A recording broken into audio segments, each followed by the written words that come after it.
Assalamualaikum warahmatullahi wabarakatuh.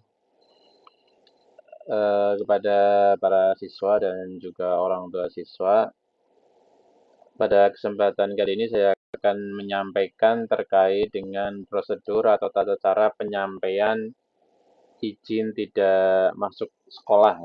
Jadi kita akan menggunakan digitalisasi layanan. Jadi untuk proses pengajuan permohonan tidak hadir karena sakit atau izin dilakukan melalui sistem aplikasi Silakan yang alamatnya nanti akan diberikan informasi secara khusus. Tapi kami pada saat ini akan menyampaikan caranya. Jadi ketika nanti sudah diberikan link alamatnya, nanti untuk pengajuan permohonan tidak masuk, ini melalui menu ini ya, melalui menu layanan izin tidak masuk, klik dulu, kemudian akan masuk ke halaman eh, permohonan. Namun sebelum masuk ke permohonan ini belum bisa dibuat klik. Di sini belum bisa diklik, tapi harus memasukkan nick siswa terlebih dahulu. Ya. Ini saya contohkan, misalnya nicknya ini Dami saja ya untuk contoh.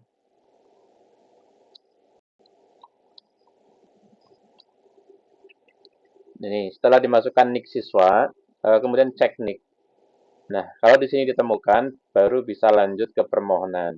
Nah, apabila nanti setelah klik cek nick ternyata data tidak ditemukan, silakan siswa atau Bapak Ibu bisa menghubungi admin atau petugas kantor ya untuk dilakukan pengecekan NIK atau juga bisa dilakukan melalui update data oleh siswa sendiri ya. Nah, setelah di sini sudah ditemukan data siswanya, kemudian klik buat izin tidak masuk. Nah, di sini ada isian yang harus diisi. Yang pertama, pemohon. Misalnya di sini ada pilihan orang tua, ada wali, atau saudara, dan lainnya. Nah, misalnya orang tua yang mengajukan permohonan, di sini orang tua, misalnya nama ayahnya atau nama ibunya ya, misalnya Ahmad.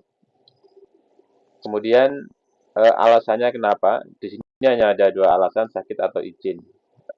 Misalnya sakit misalnya. Kemudian klik tanggalnya, misalnya tanggal 12. Kemudian penjelasan izin atau sakitnya.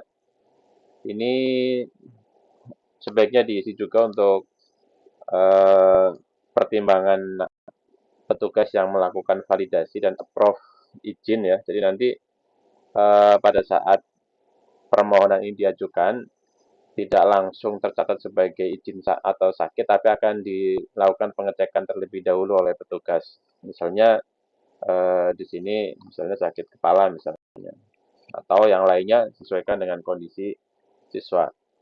Nah, untuk keterangan bisa dikosongkan atau apabila ada hal yang perlu dijelaskan untuk pertimbangan petugas nanti ini bisa diisi juga. Nah, yang wajib diisi yang pertama ini adalah foto atau scan surat izin. Jadi sebelum nanti masuk ke halaman ini sebenarnya siswa atau Bapak Ibu melakukan foto terlebih dahulu surat izin yang ditulis secara tertulis sesuai ketentuan yang diberikan arahan oleh madrasah, oleh sekolah. Kemudian yang kedua adalah foto penunjang. Foto penunjang ini adalah foto yang di situ terlihat antara siswa dan orang tua atau walinya. Pada prinsipnya agar izin ini harus diketahui oleh orang tua wali. Jadi tanpa foto yang tidak menunjukkan adanya foto bersama orang tua wali, mungkin nanti akan dilakukan penolakan oleh petugas. Ini misalnya saya cari, misalnya sudah kita foto terlebih dahulu ya, surat izinnya. Ini misalnya surat izinnya seperti ini. Kemudian foto. Jadi nanti sesuaikan kalau sakit ya mungkin dalam mungkin di lagi duduk atau lagi berbaring. Kalau izin ya mungkin lagi aktivitas izinnya. Kemudian setelah dia upload filenya di sini, kemudian masukkan kode kapta, misalnya masukkan. Kemudian centang terlebih dahulu bahwa saya menyatakan semua data yang diinputkan adalah benar. Kemudian baru bisa klik kirim. Nah, ini pengiriman berhasil. Nah, nanti apabila sudah diproses oleh petugas, siswa atau orang tua siswa juga bisa melakukan monitoring ya, statusnya sampai di mana, apakah sudah diterima atau masih pengajuan melalui ini.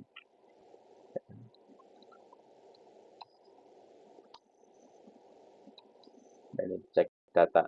Nah, ini ajuan sebelumnya yang sudah pernah diajukan. Ya, ini ada detailnya juga.